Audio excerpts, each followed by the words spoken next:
Just a few more sleeps till Santa comes down the chimney, and a few more sleeps till the National Lacrosse League gets underway in week 5. What's up, everybody? Welcome to After Dark number 2 here on Off the Crossbar YouTube. I'm Teddy. He's Pat. At Teddy Jenner, at P. Gregoire. Want to get at the show at OTCB_podcast, or find all our videos and things like that over on Instagram at OTCB Podcast. Again, thanks for joining us. The chat's open and live. Get in there, say hello, say what's up, drop your questions, your comments. Be interactive with us as we go along here. What should be a fun little episode this week after what was a crazy, and I mean crazy, week 4 in the National Lacrosse League. We got a lot to talk about. Patty, happy holidays, my friend. How the hell are you? Happy holidays, Merry Christmas, Teddy. I did not get the memo about the get up the garb. Looking fantastic as always, but looking extra festive. Not wearing anything festive, although shout out to the President's Cup champions. Oh yeah, Musk up as Austin Owens mentions. But I do have a festive beverage. This is called Cheers to you. And it might sound cheers. It might sound gross, but it is delicious. Okay. It is a dirty Christmas Dr. Pepper. It is a mini can of Dr. Pepper Zero. Yeah. 2 shots of eggnog, a shot of rum, and mixed all together. It's quite the tasty drink. I forgot to bring out my frother. Because you're supposed to, if you really want to elevate the drink, you froth the eggnog, and then you can see the clear. You got the eggnog on the top and the Dr. Pepper on the bottom. But nonetheless, like a dirty Orangeville milk. Yes, it is. I think it's pretty darn close.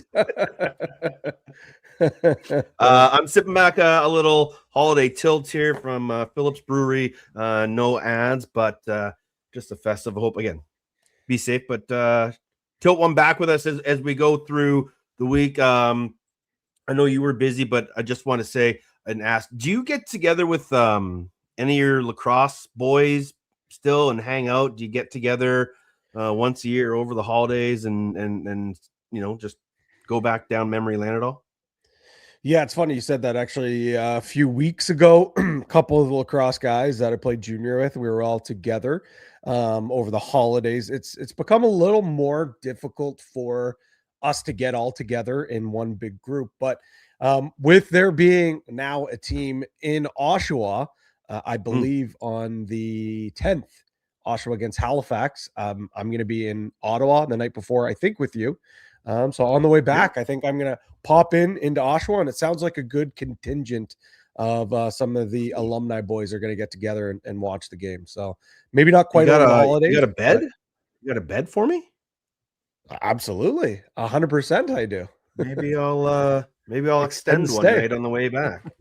Absolutely. We'll have to talk about that one with the boss. But no, the reason I asked is because our yearly Shamrock Driftwood party was this weekend, so it was great to see all the old fellas. And the even cooler part was we saw a bunch of the young senior Shamrocks and the juniors that Ty and I used to coach.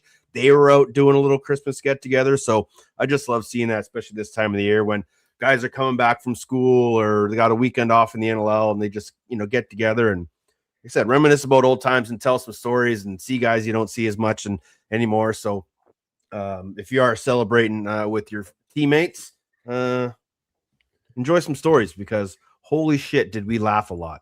That's awesome. Just thinking about all the crazy times we had together. But let's focus on week 4 in the National Lacrosse League because there are some crazy headlines that we need to talk about. I guess we start with the big one. Like, I was watching that game and it was heated. Like there was some nastiness to that game. I didn't see this coming from anywhere. No. Like that face-off happened. Thistlethwaite dirties the guy on the dead ball whistle, maybe a bit of a dive, and then kind of the bodies just come together and they all just tumble over like Keystone Cops, and it was fine. It was all settled. And then I have no idea And people I've talked to from both sides don't really know what sparked it. You may have heard otherwise, but it sounds like somebody said something and it sparked Daymud and it sparked Ryland Hartley. And boy, was that entertaining. And it has gone viral. Everybody's picked it up. And I love the fact, and this is kind of on tease of later, I love the fact that we as a league are promoting it and getting behind others that are promoting as well, because there were times where we were like, do not talk about fights. If there's a fight, we're not going to show it. We're doing no replays. We'll cut to something else. Like, we didn't want to talk about fighting lacrosse. And now that everybody is getting behind it, like, sure, it's not something that's going to happen all the time, right? It's whenever Ryland Hartley's in an ornery mood because he's been in the last two goalies. Yeah.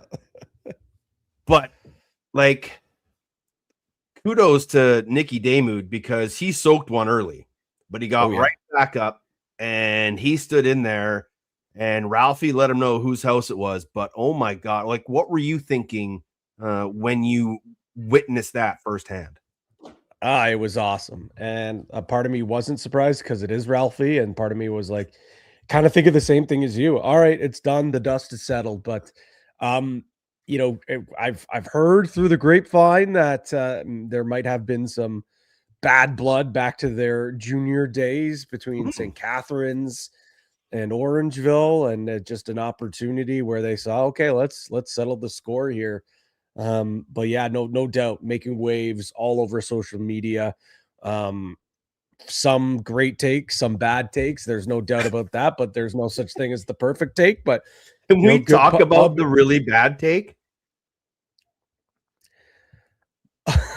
Like, yeah, we can talk about it. Can we talk about this? We can talk about this it. Is the most insane thing I have ever seen come out of someone's Twitter fingers in the history of lacrosse. Someone, I'm not going to give their Twitter handle, whatever, but they said there's no contest text to this fight. Likely the NLL playing players to fight to become relevant. It's front of the ESPN app to guarantee it was paid, or I guarantee it was paid placement. Shit is dangerous as fuck. They're not on ice. Punches will land more accurately and harder, hoping NLL gets investigated and sued. And then, of course, our boy Chris Bushi found Rabel's burner. But to have that that thought, come on. Part of me, because the take was so outrageous, and it looked like it clearly is from a burner. Part of me thought it honestly was like a satirical tweet, and that it was meant to be a joke. But man, oh man, what an awful take. Hilarious take. If you think the NLL is forking out money for this kind of publicity, you're absolutely crazy. Yeah, we got teams on life support. We're not paying our extra players extra money to fight. No, and we have one goalie who's an absolute certified nut bar, and Nick Daymud, who obviously Daymud was pissed off with the way his team, the game played. And again, hearing that those two guys didn't like each other. Yeah. But hey, believe what you want to believe, buddy. The more clicks, the better. But that is a tinfoil hat if I've ever seen one. I go up to our Twitter page to kind of refresh and update to make sure get out that the live is going on now, and one of the things that just pops up, don't know who this guy is. Looks like he's from Arizona, Valley sports fan.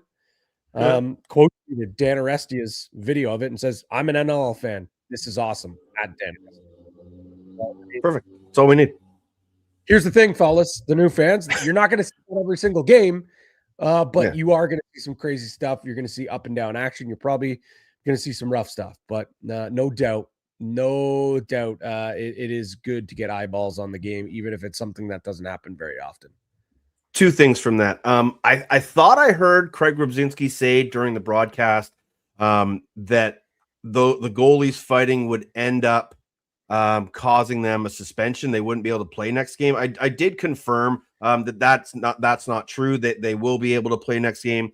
I think it's in the final 2 minutes. If you get a game misconduct for fighting, then that's when a suspension comes. But there was still plenty of time left in that game. So both Rylan Hartley and Nick Damoud will be able to play in their next games. But the one other thing, and this is probably the one thing that maybe Mike Hazen might and Dan Carey might have an issue with, is we all know Ralphie's got some soft brain areas. So it might not have been the smartest thing to do, but I guess in the heat of the moment, as a coach, there's not much you can do to stop your goalie from doing that, especially a known firecracker like Rylan Hartley. But as that fight was going on, I was cringing like every so often whenever Nicky would throw a punch, saying, please just let it be a glancing blow, because that would be the last thing this Rochester team needed, is for something as maybe, team building and emphatic and important for the culture, for that to happen. It could have all gone sideways pretty quickly for everybody in Nighthawk Green. So that was obviously the big story of the week. The swarm and rush in front of the smallest crowd in franchise history, dating back to Edmonton, recorded the fewest goals scored in a game. They also set a new NLL record for the most shorthanded goals of 3 in a game with no power play goals. There have only been 10 other games with at least a shorty and no power play goals. What are these goaltenders doing to us? Why do they hate goals all of a sudden? It's ridiculous, man. I legitimately thought there was a chance that, and it's a different game that we're talking about, but I'm sure we will mention it at some point. I thought there was a legitimate chance that Christian Del Bianco was going to be Ebenezer Scrooge in 2026 and not allow for the Oshawa faithful to throw a single teddy bear. These goalies are on another level right now. The defense is playing in front of them, are playing very well. But talking to some players today, getting prepped for my game on Saturday, Halifax and Saskatchewan. Can't wait for that one. Mm-hmm. Even Micah Kersey a bit as well. Haven't talked to Jimmy Quinlan yet. I want to get his take on it and some of the takes on that game. But a lot of them believe they're okay. We're giving credit for the goalies. The goalies are playing better. I think the defense is there's a lot less change on the back ends for a lot of team. Yeah. A lot of these guys think that it's going to take a little while for these guys to mesh, and it just seems like a lot of teams and a lot of players are kind of in quote unquote slumps right now that give it a couple of weeks and offenses are just going to explode. Water will find its level. This might be a lower scoring season this year, but we're not talking about 19 goals a game for the entire average. We might bump up to 21 and a half or something like that. It might be a lower scoring game, but there's a lot of folks that I've been talking to that are saying, you know what, it's water will find its level. Give it some time. But I'll be honest, I'm still going to give the credit to the goalies, man. They have been unbelievable to start the year. You mentioned that Firewolves game. Sidebar, when we do teddy bear tosses, everybody, it's really hard to get it over those big nets behind the goal. The one picture of the bear stuck in the net and the 5 defenders on the floor, and like, that team's got too many men out there. No, it's just a bear stuck in the netting. So let's make sure we go to the sides to throw our teddy bears. But you're right. Was there any talk in the production truck, like while you guys were on that broadcasting? Okay, what are we going to do? When are they going to adjust if Delbs does shut them out in the quarter, which they ended up doing? Like, were you guys aware of what they were going to do? Well, the team said, okay, if there's no goals in the second half or the second quarter, they will absolutely carry on until the third. And then our producer, Thomas, apparently asked, okay, what happens if there's no goals? And they politely said, we really hope that doesn't happen. I think what would have happened is at the end of the game, everyone would have just left their teddy bears gently at the front and carried on with their evening. Delbs would have had to. I was saying Delbs has to take them all home as Ebenezer Scrooge, just walking away with all the teddy bears in his gear bag. But just I just pictured like in Elf when the nun is, but the children love the books, but the children the teddy bears, Christian. Please let one in. Just let one in, please. What was your take on Vancouver in that game? So well, first and foremost, I think when you looked at what Vancouver was able to do defensively, um, I don't necessarily think, and again, this is going to somehow turn into an Oshawa topic, so I'll try my best not to. But Vancouver made it challenging for those guys to get to the middle of the floor, especially on ball. Off ball, I actually thought guys like Keeley and Kaschuk and Clark did a good job off ball to get to the middle of the floor and create that space. But it's okay getting on, like, it's just those guys are so big, they're so tough. Someone who I was talking today who doesn't follow the NLL closely, but they're a lacrosse person. They said, like, holy crap, that Vancouver defense is gigantic, like absolutely gigantic. That was the big takeaway that he had. The one thing I will say is, like, offensively, first half, even first half and a quarter and a half, maybe they offensively were like, okay, they're trying here. They're working the 2-man game. They're trying the pick and the pop. They're trying to, the little flip to the middle, and they kind of stayed with it. And then it just came to a point where power play opportunities, transition, shorthanded, the big dogs just took over the game and came up with the big plays. Wasn't pretty, wasn't a masterpiece by any standards, but I said it after the game. This is a win that championship teams figure out a way to win. You travel all the way from the West, come to the East, have a slow start. Your star goalie doesn't look great to start. 4 that go right over his shoulder and shots that we've never seen this guy do. But what does he do? Second half, he shuts the door, looks so much better, looks absolutely locked in. And whenever they needed a big play, it was either Dixon, King, or Ball coming up and scoring. And I felt like I wasn't impressed. That's not one that, I'm hanging up on my fridge if I'm them, but with the effort, resolve, and the resiliency to come out with that to me is more impressive than the full body of work of that game. Yeah, I agree that your point of the fact that, it didn't get off to a great start and they could have kind of crumbled a little bit, but they just stayed with it. Play where your feet are, as Kurt Milosky always says, and they just kind of stuck with the game plan. And the shots started to fall. Delp started making the adjustments and the saves. You know who looks like an absolute unit out there? Reed Bowring. Yeah, like I know he's always been a thick body, but he looks bigger than I've ever seen him before. And he was all over the turf in that game. And, he's not going to put up gaudy numbers, but just the work ethic that he has in getting up in transition, joining the 3-on-2s or the 2-on-1s, and just being that extra body and then just getting off the floor, makes such good, smart decisions with the ball. And the other guy that he hasn't gotten the results quite yet, but they're coming, is Ryan Sheridan.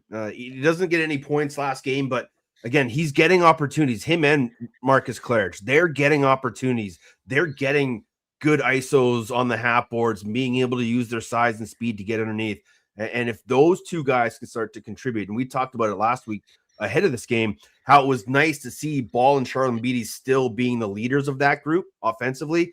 Dixon and King no get theirs, but they need the next wave of guys, and that's Claridge and that's Sheridan. So those guys start coming around to be good for this team, but a big win for Vancouver on the road. And then the final game, maybe sneaky, the most exciting. I think we kind of said last week that it was going to be the game we were kind of watching. Ottawa, Vegas, with Vegas up 9-1.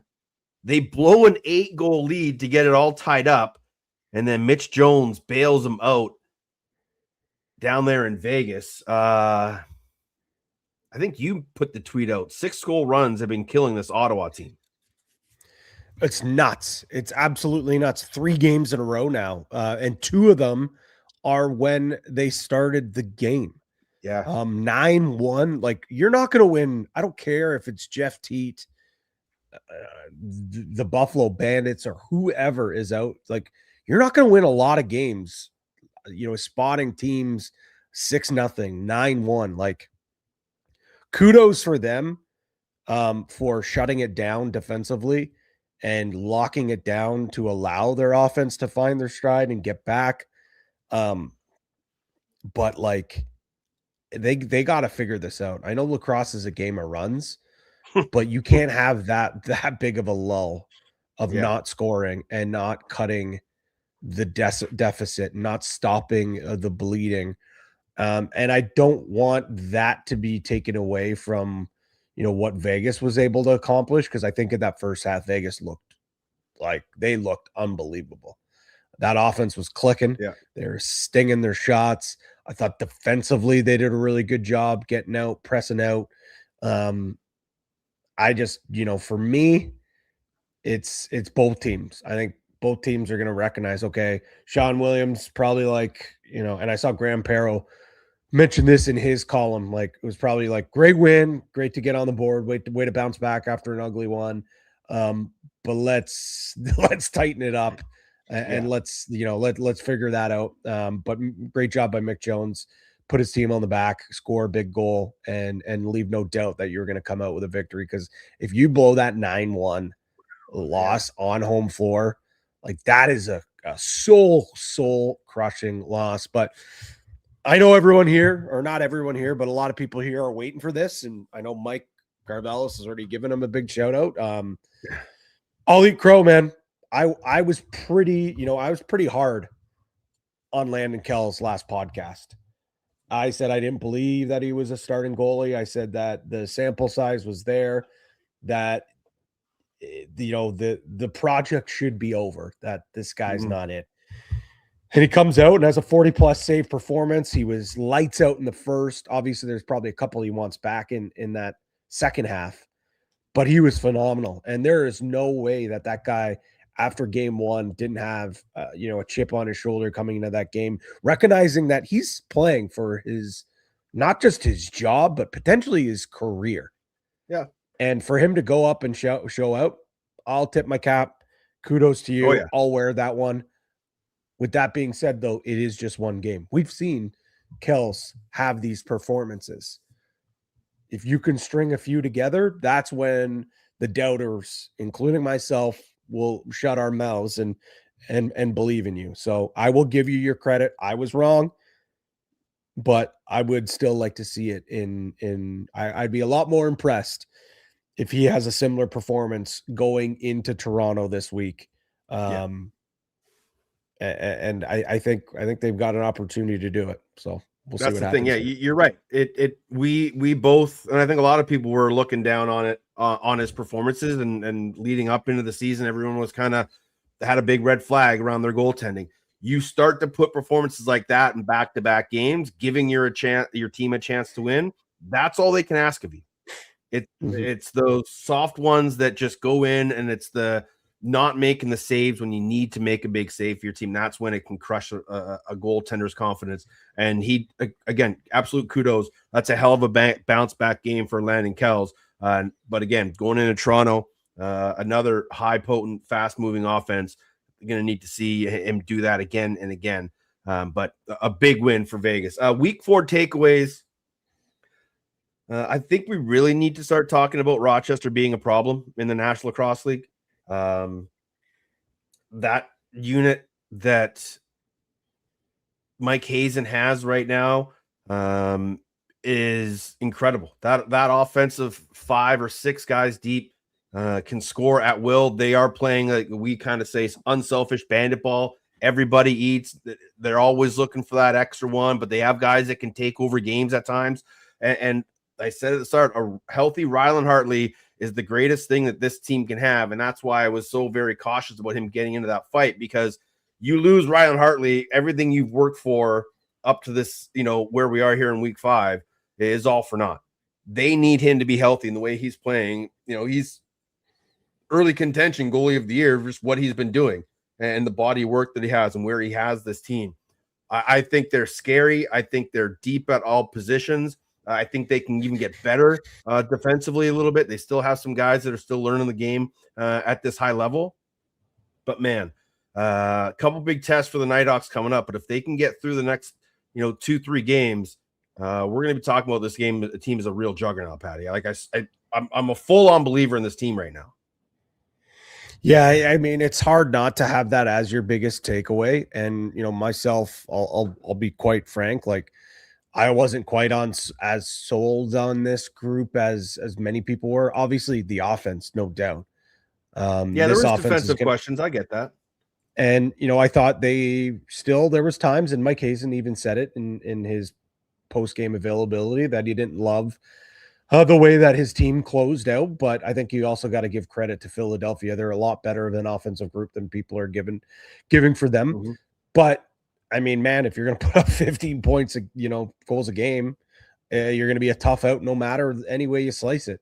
And if Hartley's going to be your guy and be healthy and do exactly that, then yeah, no doubt, you're going to be a team to be reckoned with. I think that you'd be crazy at this point. You're sticking to a take that you're not willing to give up if you don't think Rochester is a top 5 team in the league right now. So that was going to be, my take, is that they are the real deal and we have to start respecting them.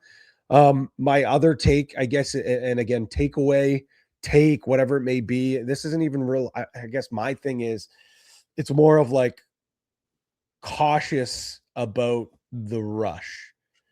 And I know they're 2-1. And I know you're never going to be upset with a 2-1 start. But their offenses look good for what? 2, 3, maybe 3.5 quarters. Yeah, good point. Like, well, I guess maybe a full 4 quarters, but not in those 3 games. No. They look good for 3 quarters of their first game. They looked good for half a quarter against Ottawa. And they maybe look good for bits and pieces of the last game. And, everyone talked about, like, they don't have that guy that, everyone eats. That's a great thing to have. Look at what Halifax has right now. Look at what, Rochester that we just talked about has right now. But what those teams have is every single game, a guy says, okay, it's my night. Or they're like, all right, it's his night tonight. And we saw that last year with the Rush. We haven't seen that. We haven't seen the Austin Shanks night where he puts up a sock trick. We haven't seen the Zach Mann's night where he puts up, 4 and 5. We haven't seen the Keenan night where he goes off for 2 and 7. We haven't had that where it's like, okay, this guy has the hot hand. I don't know if they're still figuring it out. Again, goal scoring is down all across the league. Does water find its level? And I'm not hitting the panic button on this offense. They're far too talented. They're far too athletic. And let's also keep in mind, Zawada is still trying to find his footing in this offense, and Anderson is also finding their footing in the offense. I'd be really curious, Teddy, do we see Clark Walter in the lineup?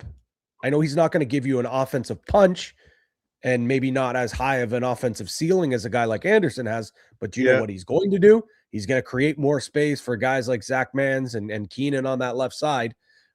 Do you see Zawada come out? Maybe you still keep Anderson in, and Zawada comes out, and then you go 4 lefties and 3 righties. I don't know. These are just things I'm throwing out there. I definitely don't think it's panic time for this Rush team. They're 2-1. You're never ever going to be upset about winning games in the National Lacrosse League. I just feel like their offense doesn't look like what we saw last year. Yeah, they don't.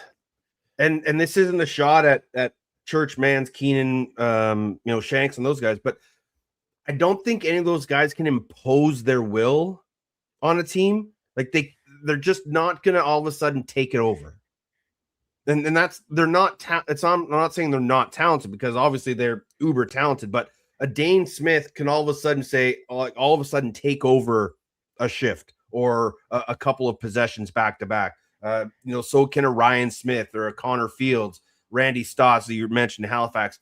They can assert their dominance. I just don't know if those Saskatchewan guys have that in the system. They can be very successful, but you just all of a sudden need a guy to take over, and we need a goal right now. I just don't see them having a guy that can do that. So I want to agree with you. It's not panic time, but it's a little concerning. Yes. I want to bring up this question from Mike. He says Church can do it, but he doesn't do it enough. I don't know why. I think it's based on the player that Church is. He's more of the Yes. guy that, sweeps the top and shoots, or he's a catch and release type of guy. What you're talking about is ball and stick. I don't care what happens. I'm taking this ball to the net. I'm going to score, Yes. or I'm going to Exactly. find someone on the back door, that type of guy. Think the Yes. two guys that have the capabilities to do it. One is Shanks, just purely off his prowess in shooting, but doesn't have that physical imposing will. Mm-hmm. And the other guy he's not going to do it with his physicality, but he can do it with his athleticism, is Zach Mans. And Yep. we've seen No, him do I that completely late agree. in games. But I know what you're saying, though. I know what you're saying. Yeah.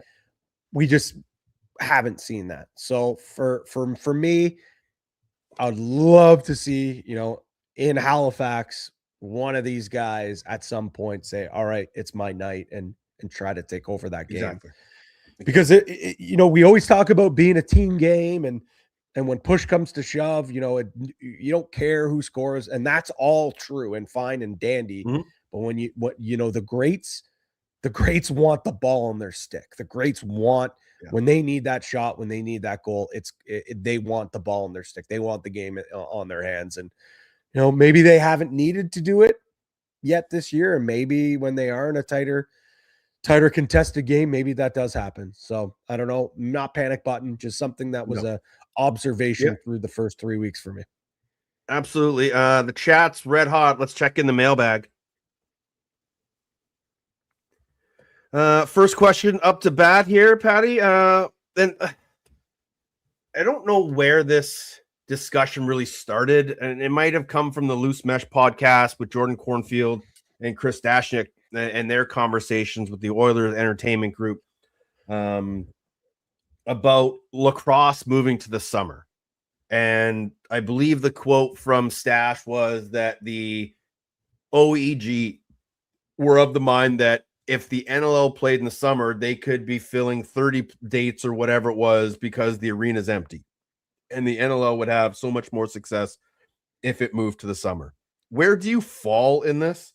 And the second part of the question, this comes from Lax Tillyman, says, if the NLL did switch to summertime, would guys sit out to play in the Man Cup? Well, honestly, if the whole landscape of lacrosse has to change if the NLL goes to the summer, we have to fully change the ladder system from junior to senior to the NLL, create farm teams, you create that, developmental system through junior and moving up into the National Lacrosse League. I don't think it's as easy a switch as people think it would be to create a new landscape if the NLL does move to the summertime. Well, we see one comment here, a Man Cup to the NL, which I've heard this take before, and I honestly, I know some of the I love it. Some of the old heads would not like it. Some old heads would not like it at all. I agree there. But hey, let's give you a little history lesson here. Stanley Cup once was an amateur trophy. The Grey Cup was once an amateur trophy. This has happened before.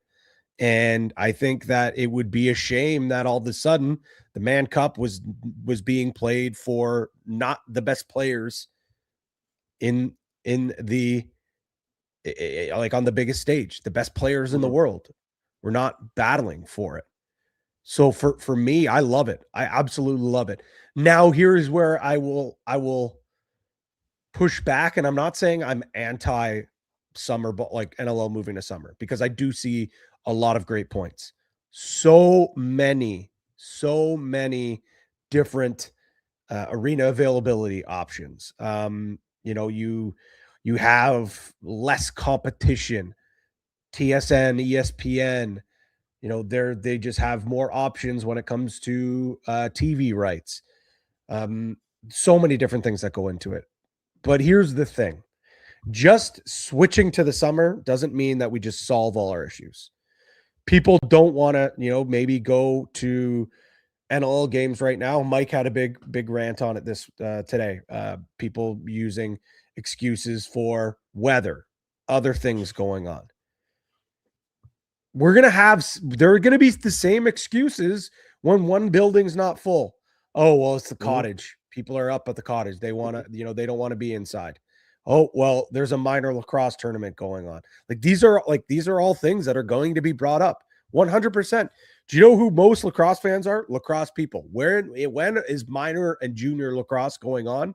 During the summer, the same time. Mm-hmm. Now, I know you could say, okay, well, the same thing is with the NHL. Very valid point. Or, same thing with NBA. Like, a very valid point. These are way, way bigger leagues. So I'm not saying it's not a good idea. I'm just saying it literally is just when so many of these people are like, this is an easy fix. You're going to have arenas packed, like, let's pump the tires. It's not an automatic no-brainer. We're going to still face very similar challenges that we face during this current season. It's not an automatic flip that there's automatic success, because if it was, we would be doing it already. And Go to a I summer know game in Langley. There's 30 people there. And a lot of the same players. A lot of the same players. Air conditioned arena. It's all the same players. Like I struggle with it. I completely see the advantages of doing it, but I still think there's too much movement that would have to happen to create. And it's what I've been honestly asking for years, is to streamline lacrosse so that there are, like hockey, junior programs, minor leagues, farm teams into the pros. I think that's absolutely the way it should be. But if the only way we can do that is to move to the summer, then we have to start having that discussion and change the complete landscape of lacrosse, because you're going to have to basically, I don't want to say redraft, but you're going to have to, you're not going to have every team. You're going to have to create proper junior leagues across Canada to make that happen. So I don't think it's something that happens for a long time, but it's always going to be a talking point. That's the other thing. It's this isn't coming anytime soon, just because OEG says it's great. And yes, they're totally right. Like, there is no doubt that all these other NHL and NBA teams would much rather have dates in the summer when their building is begging for events going on, because in the summer you're rarely seeing concerts in the summer, because they'll go play their outdoor venues. Artists are playing stadium shows, or they're going to amphitheaters that are outside. Totally get it. But that just because the interest is there, it doesn't mean that it's an automatic. And I said it, I think it was here last week.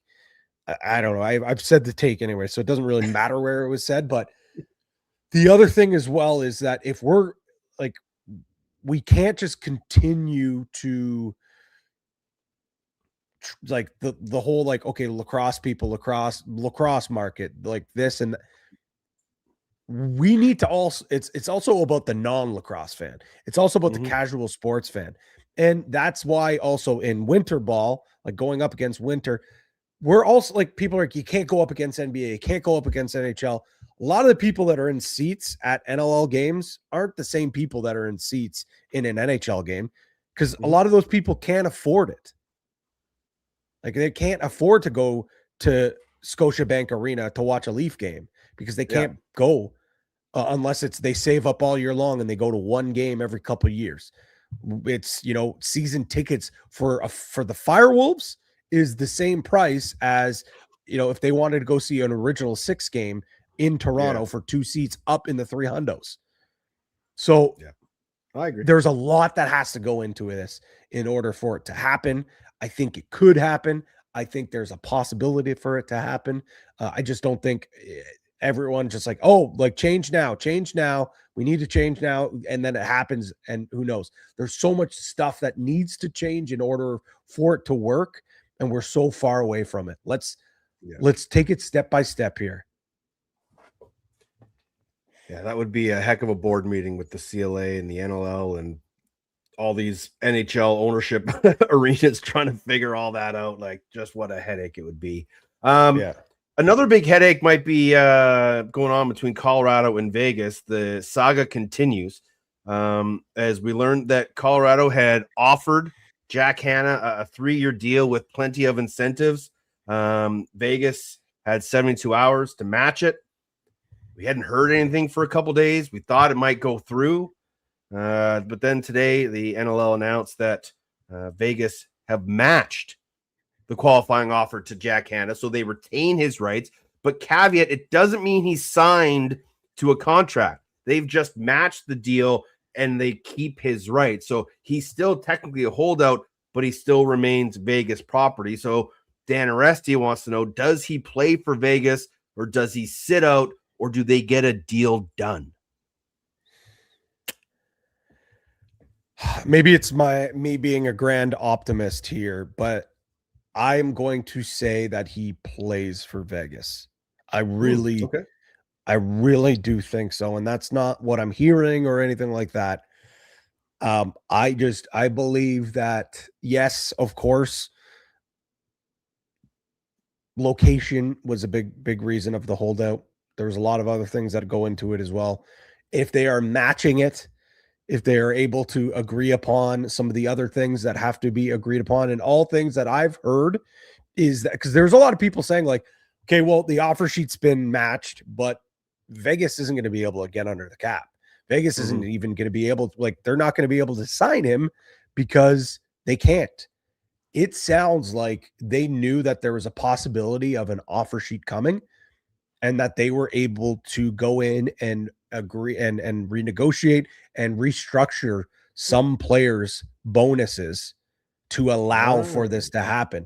Because a lot of it with that offer sheet that was given in was that it was the salary itself that Jack Hanna was offered in that offer sheet it wasn't anything crazy to bat an eye about. It was all the extras and the incentives. And there's some truth to some of the things that being reported about the no trade and the bonuses, the guaranteed money. A lot of that stuff is not what Vegas has to match or have to offer. That's just, if he was to go to Colorado, those would then be agreed upon after. Vegas doesn't have to agree upon that. No, they just have to agree to the contract. Exactly. And the contract and the bonuses, the lacrosse related things there. So I think I think they agree to something. I think he plays for Vegas. My next number 2 would be that Vegas, Colorado get a deal done. I don't think Jack Hanna loves the game of lacrosse. Outdoor, indoor, on planet friggin' Pluto. The guy wants to play lacrosse. I don't think he's sitting out a full year. I think he's going to get, they're going to get a deal done for him, whether he's playing for Vegas or playing for Colorado. What do you think, or what have you heard? Because I've heard the asks are astronomical. What do you think would be fair value for Jack Hanna? Well, it sounded like if they weren't to match, you're looking at 2 first-round picks and a second. Correct me if I'm wrong. I think that's what I believe. And from what I heard, it also wasn't any compensation picks that they get at the end of the round. It would have to be their own picks that they currently hold. So you could be looking at a 2027 or a 28 first round pick, depending on what they have. So automatically right there, compensatory picks either, as Scott Loeffler pointed out. Exactly. Yeah, that's exactly it. So if it was the AVV was greater than 50,000, it's 2 first round picks and 1 second round pick that you would get for losing that RFA. Okay, so somewhere in that ballpark, you're looking at at least 2 first rounders. For me, I think what you're looking at is, if I'm Sean Williams, what I want, it's probably 2 firsts. This might be a little bit too much. But I'm thinking like 2 firsts and a guy like Connor Knock. Or maybe you're getting a first and a Warren Jeffrey. Yeah. I said it's if you can't get 2 firsts, it's first and Warren Jeffrey, and then maybe you throw in somebody else. A depth guy, or maybe someone that's on their holdout list they don't think is going to play, maybe an Asher Nolting, I don't know, something like that. Or it's 2 firsts and then it's a Knock or a Chaster or a Hess, somewhere around there, right? You want a young, promising D guy that's got some upside, or a 2-way guy like Chaster. But knowing how much Pat Coyle loves Jalen Chaster, I don't see that ever being in the cards. But I think you're definitely asking 2 picks and a second, third, fourth year guy, or you're 1 pick and Warren Jeffrey. But if it was that easy, they would get the deal done already. But obviously, it hasn't been that easy. But I agree with you. I think that Hannah wants to play and something gets figured out. But we just kind of have to wait and see. Maybe it'll be under everybody's Christmas tree in a few days. Any other questions from the fans in the chat, Patty? I'm just scouring through it. There was a few good questions here, but while I do that, I'm going to lob one at you. Okay. Because this was discussed on Twitter, and it's not a question. I know someone mentioned it in the quote here. Let me see if I can find it. Here we go. Ryan McMichael, is the equipment too big? We going to see a reduction in size? Do you believe the equipment is too big? I know, again, some of the old heads say that the equipment has become too big. I think it's an overreaction to what we're seeing through 3-4 weeks of lacrosse. Let's not forget, we're talking about the same league less than 12 months ago, where Halifax it was actually almost a calendar year to this weekend here, where Halifax and Calgary played a 18-17 game. Fast forward a couple months later, you had Halifax again playing Rochester, where it was an overtime game where I think both teams scored like 16, 17 goals. We've seen goals from these guys. The goalies, their equipment hasn't grown since last year. The goalies haven't grown since last year. They are playing better. The defenses are playing better. Water will find its level. And also, if we're talking about player safety and goal, and wanting to protect guys, from blocking shots in the crease, how is there player safety if we're now going to reduce the size of pads and put those guys in? The guys' shots are getting harder. They're getting more accurate. Why would we be making their gear smaller? Maybe there's a way to make it smaller and take this away. And I promise you, I'm not pandering to goalie union, because I know they would be freaking out about this question. I don't think I think we're overreacting. Yeah. Teddy, at the end of the season, and we're talking about, again, 18, 19 goals average, maybe we have the conversation. Do we make the nets bigger? I don't know. I just think we're overreacting for 4 weeks.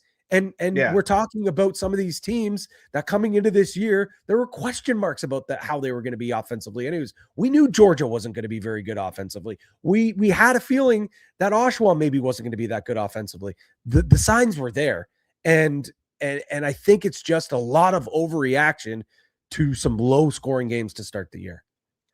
What about the thought that not having the guys in the crease trying to block shots is allowing goaltenders to see the ball better? Oh, so not screened as much. That's a hilarious take. That is a hilarious take. Right? Well, I mean, the power plays, Ian Lord or Dan Coates standing right in front of you trying to, go down and block a shot. Power plays have been worse. Right? Teams are Oshawa scored 2 power play goals through the first. Yeah, Colorado's got 3. Colorado struggled. Saskatchewan struggled. Georgia maybe this is the take. Maybe you're right. Telling you, man. Let the guys stand back in the crease, and goal scoring will go right back up again. There you go. Rochester, Halifax, 19-18. And that was another game where Halifax scored, I think, more than 17 goals and lost the game. Mike, Rochester has scored 15 goals twice already this year. We make the pad smaller. What? They're going to score 25 goals? Yeah. CL with a hilarious comment. I don't think I'm allowed to pull it up on screen, but if you're in the YouTube comments, take a look. Very, very funny comment. Oh, no. One of the other live ones, I'm going to see if I can try to pull it up. I do remember what it is. Here it is. Spencer Conley. Shout out Spencer Conley. If you Need anything Rochester Nighthawks related, follow him, follow the Rochester Nighthawks network. They're doing some awesome stuff. But he says, who is your top 5 teams through week 4? Although you and I are not the biggest fans of power rankings. No, I'm not going to rank them. I'll just give you my top 5. Okay, in no fair enough. I like particular that. order. In no particular order. Rochester, Halifax, Vancouver, Buffalo.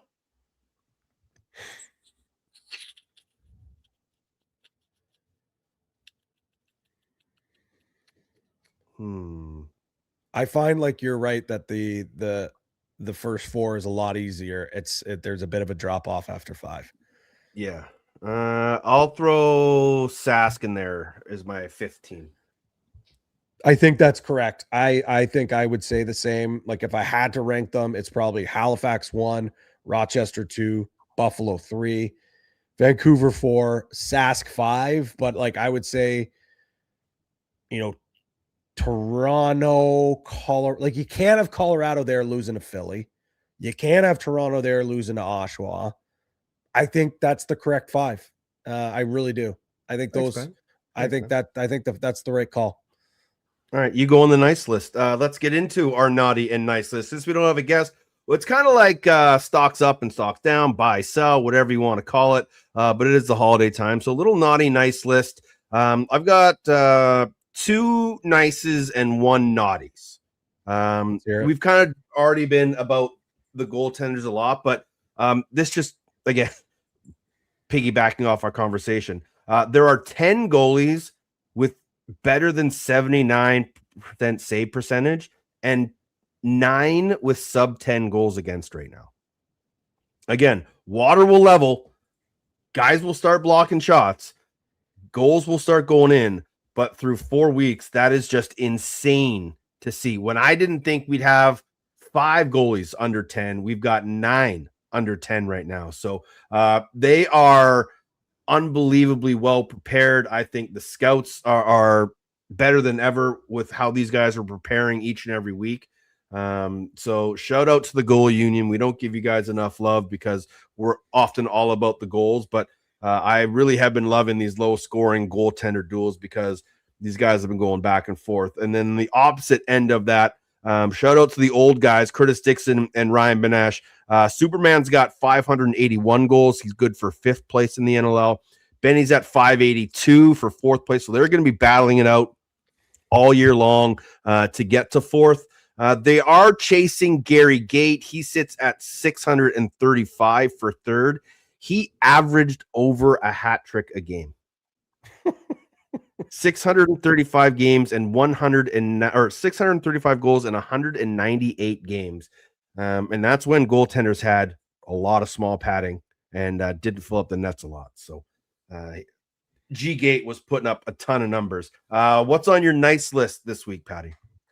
My nice list is the rookies and most notably the rookie defenders this year. I know you had a take last week about these rookie defenders. I do truly believe that there's no doubt that Michael Grace and Sam English are, bar none, the best 2 rookies in the league right now, and there's no reason why they should not be rookie of the year. I'll go as far as saying that you could make an argument that those 2 players have been the best players through the first 2-3 weeks, 2-3 games that they've had. Michael Grace, I always knew that he was so good defensively and that he was a stalwart, a guy that you can build your backing around. I was not aware of his game when it came to his transition. And I don't even know if he, in his junior career, he was that prolific. Because when I watched him in Burlington, he'd always be matched up against the best player, could move the ball down the floor great, but he was getting it off to his offense and getting off the floor. But he's got 6 points in 3 games, dominating loose balls, 6 caused turnovers. And then you have Sam English, who I think I would argue is the front runner right now for rookie of the year for me. 3 points in 2 games, 13 loose balls, 4 caused turnovers. He's staying and playing a little bit of offense. but his numbers aren't inflated because of that. He is just an absolute freak, a specimen, must-see TV. And the scary thing is, and I've seen a little bit about his brother, Ty English, but I also respect this man's word. On the Morning Shoot-Around podcast, Pat Coyle said, I think his brother is even better. That's scary. That is absolutely scary to hear. So those two are on my nice list. I only have one nice this, but I will say this. This is the year that it finally gets done. So I'm going to take your take, but I wanted to give them even more shine because I don't know. It's got to be what, Withers the last time? Withers in 2018. Yeah. It's been fantastic. So they're on my nice list. What's on your naughty list? My naughty list. So I have two. Two. One, we talked about it a little bit. Special teams. We have two teams below 20%. Mind you, one of them is the Toronto Rock, and they've only had 6 power plays, which is crazy. How have you not drawn more penalties? But they're 1 for 6 at 17%. Oshawa, 2 for 19 at 11%. Colorado's 3 for 13. Georgia's 4 for 14. Halifax, again, not drawing a lot of penalties because, unfortunately, a lot of times when they're taking penalties, they're getting penalties, another guy's going with them. Yeah. But the highest is Calgary at 67. Rochester's at 62. And then a couple teams with 50. The 5th place team is 45%. That's brutal. That is terrible. Again, a lot has to go into your nice list with how good the goalies are playing. But I just think, man, oh man, we talk about how good these coaches are and how great the scouting is. These guys got to figure it out and figure out a way how to score more on the power play, because we know 5-on-5 scoring is so difficult in the NLL, and transition and power play is a lot of ways that you win in games. Coaches have a lot cut over during the holidays. They're sitting on their couch, watching film, eating turkey, because they got to figure out how to get this man advantage going. My second, and I hate doing this, but Lyle Thompson is on my naughty list, man. MIA. It's got to be an injury. There has to be something there. 6 points through 3 games. He's on pace for by far his lowest point output of his entire career. And that includes the shortened COVID season where he had 60 points in 12 games. I don't know what's going on here. I don't know. He doesn't look like himself. He had just as many shots off target as he had on target last game. I probably should have looked up his touches. Feels like the ball's not in his stick nearly as much as it is. Something's up with Lyle. So I might be putting coal in his stocking for right now. But knowing Lyle Thompson, he still has, 2 more days to impress Santa Claus. Unfortunately, he doesn't have a game before then. But something tells me that this slump he's on isn't going to last very long. But this is by far his worst start to his career, and probably one of the worst 3-game stretches that he's ever had in his career. If I told you Shane Jackson has 173 touches, how many do you think Lyle has? 100 and how many? 173? 173 for Jacko. I'm going to say Lyle has 142. 214. So he's got more. That's even crazier. Yeah. Man. I don't know what's going on, man. 214 touches, 157 effective passes to lead the team, 16 turnovers, almost double what Jacko has, but still leads the team in loose balls. But yeah, you're right. I think something's just not clicking for LT4, and I don't know if maybe all the outside noise of will he be in Georgia the rest of the year? Will he get traded? Maybe that's weighing on him. Who knows? but yeah, it's definitely something we're not used to seeing at all. So hopefully he can rub that coal, turn into diamonds, and come back in the new year and have a resurgence. My one on the naughty list, you kind of touched on Ottawa's power play inefficiency. Their shooting percentage is atrocious. A whole stocking full of coal. Overall, they have a 10.4 shooting percentage. Here are some numbers. Alex Simmons, 67% shots on goal, 8% shooting percentage. Kurtz, 62% shots on goal, 9% shooting percentage. Dyson, 64% on goal, 4% shooting percentage. Taggart Clark, 60%, Ethan Walker, 60% on, 9% total. And Taggart Clark, the best of them all, at 75% on goal and a 10% shooting percentage. That is not going to win you many lacrosse games at all. And I don't know what it is. I jokingly said maybe they got to do what they did a couple years ago and flip Gibby and Clem again and find something new. But whatever they're doing isn't working. I want to, and again, this is these live shows where we get off the rails and get on tangents here. I want to say this. I don't like, okay, I get it. There should be talks about, okay, there needs to be a change. Something has to change. Something's got to give. Someone's got to be held accountable. Clark's on the hot seat, or, Durazio's on the hot seat. First and foremost, Glenn Clark is not on the hot seat. I'll just tell you that right this second. Does a coaching change anything with this group? Do you think they're telling these guys, hey, let's set up a set piece where you're just going to swing the top and flog a shot from the outside on a fadeaway crossbody shot? No. You could argue, okay, well, then the message is getting stale. Perhaps.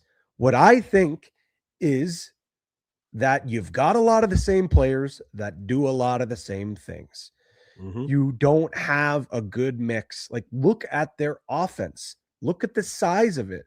You've got Alex Simmons, who's listed at 5'11". I'm sorry, buddy. I love you as a fellow short king. You're not 5'11". Ty Kurtz is listed as 6 foot. I don't think he's 6 foot. Walker's listed at 5'9". That's correct. Taggart Clark's a big body. He's an inside player, but he's not a guy that's going to put up big numbers. Dyson Williams is a big body, not really an inside player either. You bring in Keeley and you bring in Kaschak, and I thought they did a really good job crashing and banging. But here's the thing.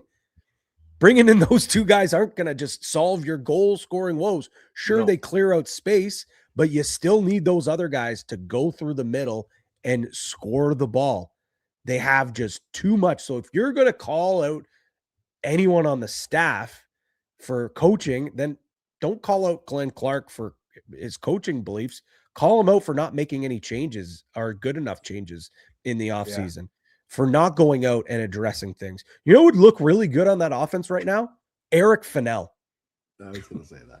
He was just. I thought you were going to say somebody else tongue in cheek, but no. I'm not going to say that guy. But it's like, and again, Glenn Clark is a way smarter lacrosse mind than I am. But he just had belief in his guys that the team that we saw 2 years ago was more like the team. And I was so anti this take last year. You and I talked about it on this podcast. And I said, nope, that's not the case. It's more about injuries. It's more about their defense. I said, the book isn't out on this team. They're very good. I'm starting to think maybe the book is out on this team. Yeah. If this team isn't if they're not stinging corners from the outside, like we saw the first 4 goals or 4 of the first 5 goals the other night, or what we saw in year 1 of those guys' careers, and even a little bit last year, they're not getting it done. They're not getting it done. And I think the book is out on these shooters. We talk about how good these goalies are, Teddy. You know that these goalies, when they figure out a scout and they know where you're shooting and they know how to, where you're shooting or how it comes off your stick, they're going to figure it out. Yeah. That's the thing. They like the Vancouver game, Del Bianco adjusted, right? The Vancouver defense adjusted. Oshawa didn't adjust. to what Vancouver was out throwing. They were still trying to go far left over the shoulder, far left over the shoulder. Nope, Delbs wasn't going down as much. They started, stepping out and taking away angles. The fact that they continue to put out that same offensive sets and they haven't changed a whole lot. You're right. I think teams are starting to figure them out and how to defend them and not allow them to be effective. And that, we talked about Saskatchewan not having that guy that can take over a game. Well, we've seen Simmons take over a game, but he's not, again, he's not going to dominate. He's not going to impose himself. I do think he can dominate, but I think right now it's too much hero ball. It's too much of Simmons. It's too much of him shooting early in clocks. It's too much of him trying to beat his man underneath and crease diving on a bad angle. It's too much of that. And I'm not going to knock Alex Simmons too much because he loves nothing more than scoring goals. He loves winning. This start of this season is absolutely eating him alive. Yeah. But I think it's a bit too much hero ball out of him right now. And again, not putting my tinfoil hat on, like, I don't know if it's trouble in paradise or what it is, but like a lot of Ty Kurtz doesn't look like Ty Kurtz from the last 2 seasons. I don't know if he's not happy with the amount of touches that he's getting or what it is. I don't know, but they look off. And I think part of it is all of them are in a slump at the exact same time. Part of it is also too much of the same. You need more. And again, you can't just have grinders who are just going to crash and bang. Look at Buffalo. Look at the guys that were crashing and banging for them last year. Like, it was Chase Fraser, Chris Kluche, DeHogan Anacoke. Like, those guys are more than just crashers and bangers. They're crashers and bangers that also are a threat to score. Because teams, teams obviously, like I said, they have the book. Let's not get beat by Simmons. Let's allow Dyson to shoot from the outside. Let's Walker just try for him to shoot from the outside. He's not coming to the inside anyways. The book's out on them, and I think it's very apparent that maybe this roster is more flawed than we thought it was. Well, maybe it's a good thing that they've got the next 2 weeks off. They don't play again until they host the Ottawa Black Bears on January 3rd. So some time for them to figure it out, but they won't be playing in week 5, but there are some games, none on Friday. Let's break week 5 down, Patty. You get to kick things off over there in Halifax. A warm bowl of chowder, I'm sure, will be ingested as the Rush come to town. That game's going to be on ESPNU for those south of the border, along with NLL Plus and TSN Plus. What's been your take in talking to these two teams leading up to, we just got to go back a couple years of the incredible game that these two teams had in Halifax. So expect fireworks, but what's the tempo and the tone? Again, a little bit of a different prep week for us. So haven't been able to talk to absolutely everyone that we have, but with some of the guys that we have, it's a little bit of, they all kind of said the same thing. Like, of course, obviously we're focused on this year and we don't really think of the past, but it's really difficult not to, especially the Halifax side. Like they said, we'd be lying if we said we're not thinking about what happened last year, the way that things shook out. And Saskatchewan said, this is a team that up until last year, they had our number, especially in Halifax. Like it was the last few games and up until last year, it was a laugher. Anytime they went out to the West or came out to the East Coast, Halifax had their way with them. And shout out to Derek Keenan and Jimmy Quinlan and that organization. I don't know if you remember this, but they sent the guys that were able to out like 2 days in advance before that first playoff game. Jake Boudreau and some of the local guys that were living in market they flew in on Wednesday. Like the Halifax guys weren't even in at that point.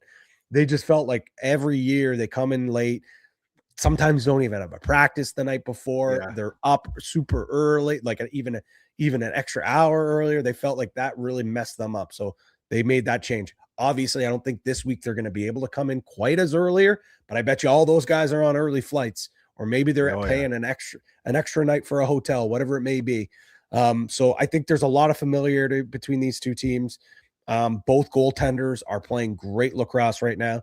Both defense are playing great lacrosse right now, but we got to keep it in the back of our minds. Both these offenses can go off on any point. I'm really looking forward to this game. Not just because it's my first game with my buddy Pete Dalladay, but just because anytime it's Saskatchewan, Halifax, expect fireworks. Please tell me Dalladay has his Christmas suit packed. No, I can't say. I'm not saying anything because he hasn't told me yet. But this man. He loves holidays. He's a festive lad. I would be shocked if at minimum it wasn't some sort of green and red homage to Christmas. Philadelphia at Ottawa is the second game. We talked to Ottawa a little bit here, but this is a Philadelphia team that they get that big win to start the season, and then they won their first or they won their second. What did they do? They won their first game. And then they were able to claw back a little bit late against that Rochester game, but small sample size. But Brendan O'Neill starting to look a little more comfortable. Obviously, Joe Rezaterets is playing well, but I think you mentioned him when we were talking about Oshawa. Eric Fennell's really fit in Philadelphia, and I think Paul Day was talking to Jumbo in his preseason interviews and saying that Eric Fennell's in like the best shape of his life. And you can see it. He's playing incredibly well. He's fitting in really nicely. They get a couple from Dustin Burkhoff, which is a rarity. But Philadelphia is starting to show that they can hang a little bit. Yeah, this I know there was a lot of talk and we were a part of it too. Philly's not going to be a team that's going to compete that much. I don't know how many games that Philly's going to win this year, but they're going to be in a lot more games than they thought. And one thing that I always did not have any question marks about was their ability to put the ball in the net. Brendan O'Neill, obviously his sophomore season off to a pretty good start, 9 points. Joe Rez, you know what you're getting out of Joe Rez. Sam LeClaire really looking like he's starting to find his stride in the National Lacrosse League. Dalton Young hasn't scored yet this year, but he's got 6 points in 2 games. You mentioned Fennell already, man. He's looked really, really good with this group. I'm going to flip this on you, Mr. Host. Okay. Is it a no-brainer that Ottawa needs this win more than Philadelphia, or do you feel like Philadelphia is at a point where if they win this game, now all of a sudden you're talking about a team that's in the mix and maybe a little bit ahead of schedule where they feel like they are? The fact that Ottawa comes into it 1-2, going to 1-3, I think is a little more dire. But I think for the overall future confidence of this Philadelphia Wings team, this win can go a long way. Like, get above 500. I'm not sure when the last time they were above 500. So I think this is a huge, especially how young that group is, and all the naysayers that are out there, us included. This would go a long way into helping them believe that, we may not be star-studded and everyone wants to come and play for us, and we're the number one destination for free agents, but we're a competitive, hungry, fiery team, and we saw that in just their ability to claw back. Rochester took their foot off the gas a little bit. Mike Hazen talked about how we didn't like that, but I'm sure Ian Rubel and Tracy Kluski and that whole staff were, really happy with the way their team battled back and showed some life and showed some hunger and some pushback. So I think for Philadelphia, this is a much more important win for their overall confidence moving forward. But at the end of the day, Ottawa falling 1-3 with, all the hype around this team. That's going to cause some people to start raising some eyebrows for sure. I think you nailed it perfectly.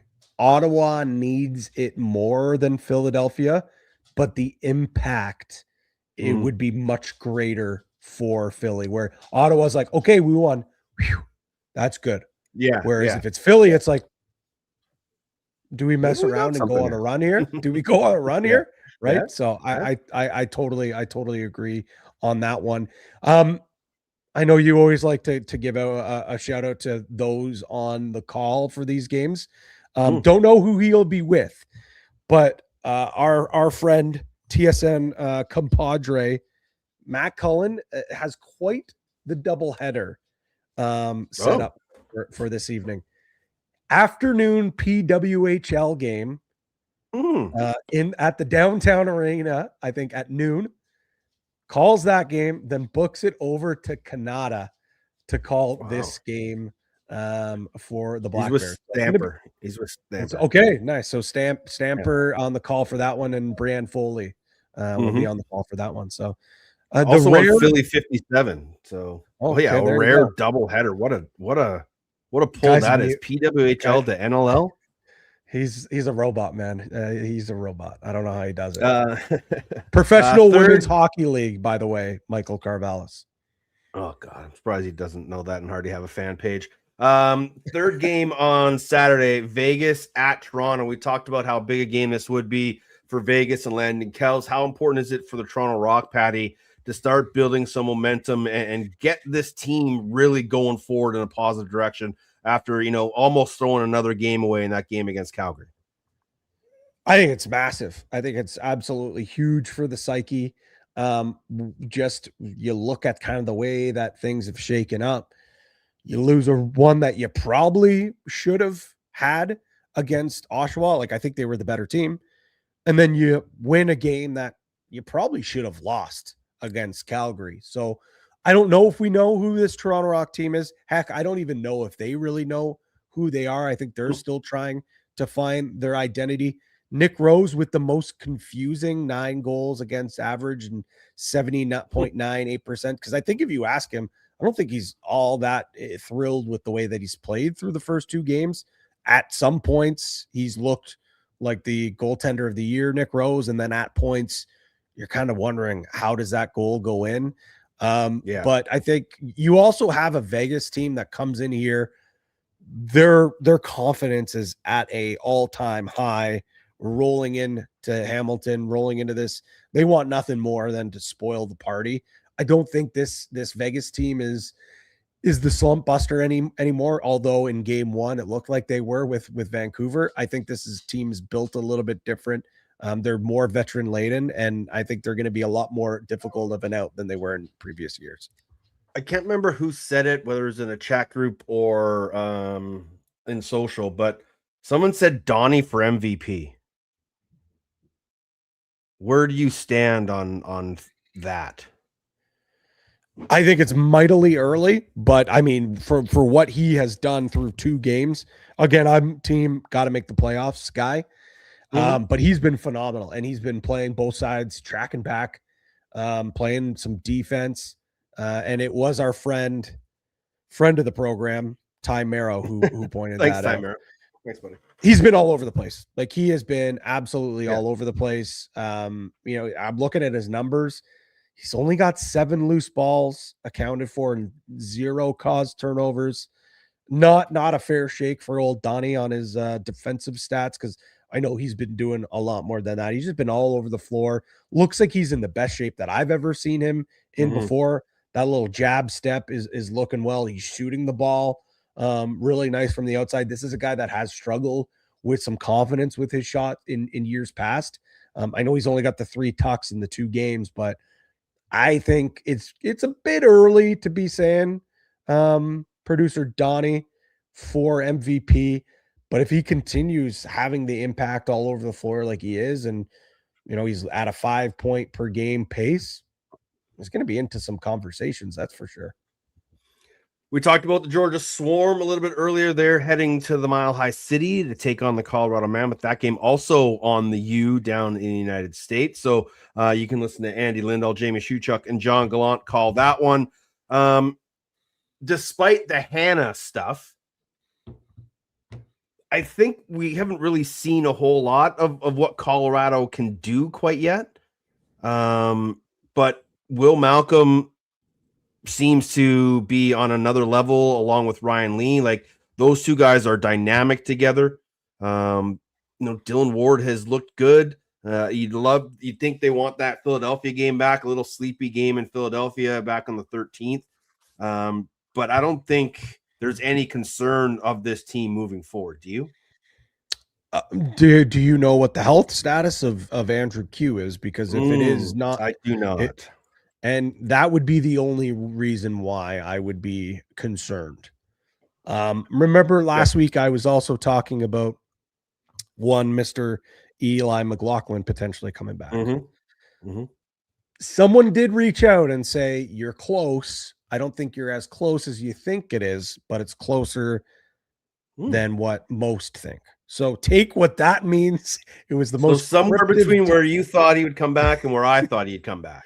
Okay. pretty much, I think, is what that anonymous DM was. So, you know, if Q's out long term and Eli's not coming back as soon as maybe I was thinking he could come back, then yeah, this is a little bit concerning. That's a lot of carry load for a guy like Malcolm and Lee.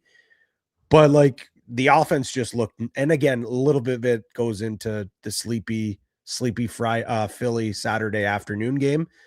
But that offense looks a trillion times better with Q in the lineup. Like just the floor balance is better. You know, teams can't really just focus in on Malcolm on that left side. No offense to Chaster, because I think he looked great out the front door, but I think you probably prefer him out the back door. Like, you know, Coyle again on the morning shoot around said like they missed him big time defensively in that second game. And they only gave up 8. But he said, like, you could tell that a void was missing there big time out on the back end. But he also said he thinks the offense is going to miss him because he's just the type of guy that just is always around it. He's always around the play, always making the right play, always saying the right things on the bench too. Final game of the weekend, Sunday on the Deuce down on ESPN from Calgary. It's Colorado's home opener. It's also Calgary's home opener. Crazy to think in week 5. We finally got our last 2 teams with their home openers. So it'll be the StubHub face-off for those 2 games. I don't know how this game is going to go. Parts of me think this could just be an absolute shit kicking from an ornery Buffalo team. But I also have this thought that this offense from Calgary might be able to hang for 3.5 quarters with Buffalo. I don't see Calgary winning this game, but it has a slippery slope to it. It's so funny you said that, because like when I was looking through the rundown, like part of me, the first reaction was like, all right, well, this is going to be a rout. Like this is going to be a no-brainer. But I mean, it's hard to look back at the history because like it's without Christian Del Bianco. The last time they played, you know, Nick Rose was in net even when Delbs was gone. But like this offense always plays really well against against them. And again, no Dixon, no Doby. So again, kind of hard to go in it. But like, you know, I feel like whenever these 2 teams play, man, Calgary always gives them a fair shake. But with that being said, there's so much change. Our guys like Pace and Cook going to be able to carry that load, use their experience that they've had in years past with some of these great battles against Buffalo? Or is this a game like you mentioned it, man, Buffalo coming off a loss? Yeah. Especially after a week to stew on it too. They could just got their rings, which if you haven't seen them, go to their Instagram and their social media. Some pretty impressive rings. I guess when you win so many, you have so many opportunities to try different things. But for me, Teddy, like I kind of agree with you, but the more I think of it, the more it's like I think this could be a route for Buffalo. I just think the awful loss factor for me, just I don't have the numbers, and maybe that's something we can go back and look at, or someone in the chat could go look. But the Buffalo Bandits don't lose too often, 2 games in a row, and usually that bounce back is a pretty big bounce back. Yeah. I was just going to try and pull up quick, but I'll move on. So those are your games for this weekend. 5 games, no Friday, 4 Saturday, 1 on Sunday, 2 on the U, 1 on the Deuce. But of course, all games also on NLL Plus. Time for box bets and a visit with the Polar Bears on a happy holiday edition. Last week we had Delb's 40+ saves check, but he wasn't in the giving mood. No assists for CDB. So, our exclusive last week didn't cash, but this week we've been very positive to the goaltenders all episode long, and we're going to keep with that. The exclusive bet over on Coolbet, the OTCB box bet parlay, right in the hot hand of the goal union. We're taking the unders in all 5 games exclusively on Coolbet. All 5 are set at 22.5 for the exclusive. And it got a little sprinkle and a little jingle, and it got boosted to. It got boosted to. It hasn't been posted yet. I'll be honest. No. Has not been up yet. This is the one downfall about the live show.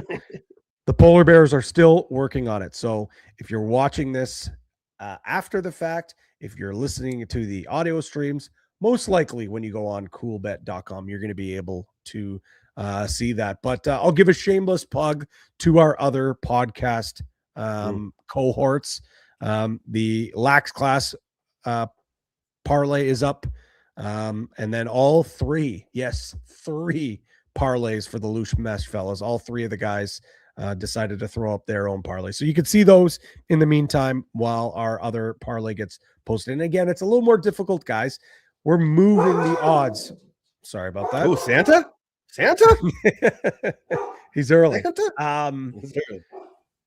These games aren't all under 22.5. So we have to make custom odds, custom lines for each of those games. So just keep that in mind, folks. Be patient. Be patient. Be patient. Yeah, we got to do a little extra working for our exclusives over on Coolbet. But of course, every time you bet $10 on a National Lacrosse League game, you earn a ticket into the Bets on Bets Edmonton contest for your chance to win tickets, airfare, or travel compensation to the NLL Unplugged game in Edmonton between the Calgary Roughnecks and the Georgia Swarm. Patty and I will be there.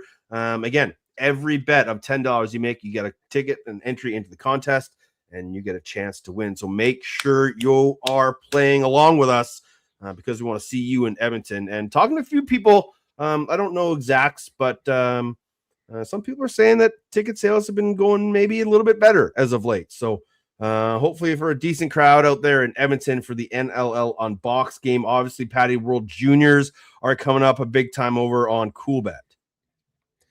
Yes, the World Juniors just not too far away. Just pulling up the odds right now. It looks like great podcasting. Again, the beauties of having a live show. Yes, already. Boxing Day games are already up. Canada, a juicy minus a 714 favorite. We also have odds to reach the final, to reach the semifinal, the quarterfinal, who will be relegated, group winner odds, gold medal odds, and then we actually also have some player specials as well. Tournament goal, top goal scorer for each nation, player props for certain players as well. Michael Misa right now, the favorite to be the top goal scorer for Team Canada. So lots of sprinkling options when it comes to the World Juniors. I can confirm we are the first to market for all those player props as well. You're not going to find them anywhere else, at least yet, until some of those other sports books just take ours and repurpose them. But first to market, that's why Coolbet's not just the best sports book for National Lacrosse League betting, but the best sports book on the market. If it's your first time, head over to coolbet.com. When you log in and register, enter all your information down the bottom. Promo code OTCB, and the Polar Bears will match your first deposit of $200, up to $200. They'll double that for you and give you a few extra sprinkles heading into the holidays. And as we always say, stay cool. Bet responsibly. Just a couple more things before we get out of here. The NLL, the Vegas Desert Dogs, Buffalo Bandits, and Oshawa Firewolves announcing the second annual Tucker Out Lymphoma Cup. It'll be 3 games, January 3rd, Vegas at Buffalo, the 21st, Oshawa at Vegas, and April 18th, Buffalo at Oshawa, the team that has the best record. Coming out of those 3 games will win the second annual Tucker Out Lymphoma Cup. Obviously, those 3 teams have very special ties to Tucker Williams. Buffalo, where it first started, the Tucker Out Lymphoma Nights, obviously, when Tucker was at his darkest and worst scenarios, the Buffalo Bandits were there for the Williams family. So that's where this all started. Vegas, obviously, with Sean, his dad there, and Oshawa, Tucker, his brother Dyson plays there. So a natural fit for all 3 teams.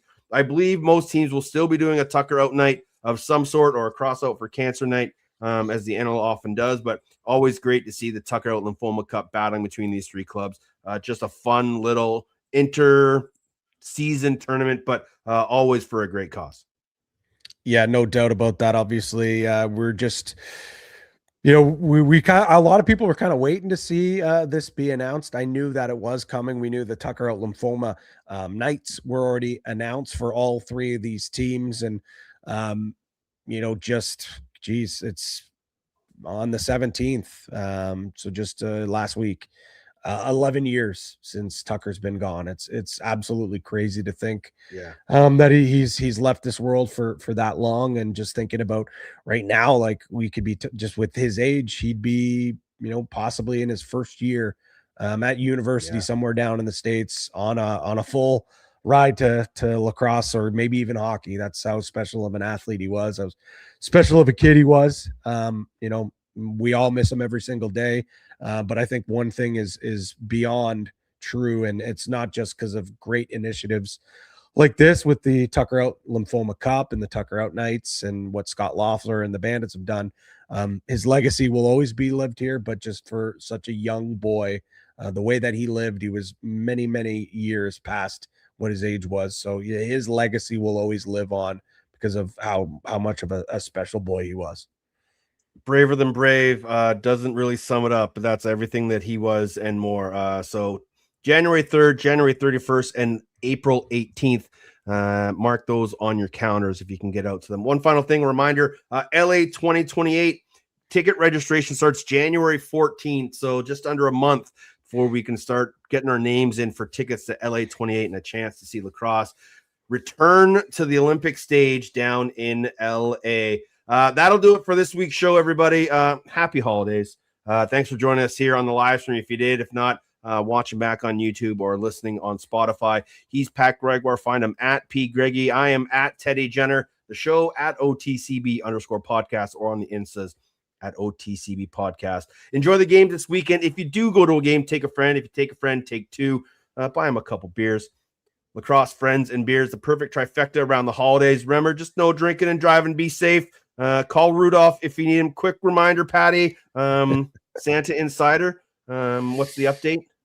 Yeah, so working with my sources close to the North Pole, there could be a little bit of a lineup change. Head over to my Twitter, follow all Christmas Eve long. Make sure you use that hashtag Santa Insider. But sources are telling me that veteran reindeer Dasher is dealing with a lower body injury. He's listed day to day. But winter injuries. He's a wily vet. He's been through this before. Something tells me that he's going to gut through this and come December 24th. I know the North Pole has a great medical staff. They'll have him ready to roll for December 24th. Hashtag Santa Insider. Patty, happy holidays to you and the family, and to all of you listening. Be safe, be merry. Until we speak again, stay safe and be excellent to each other.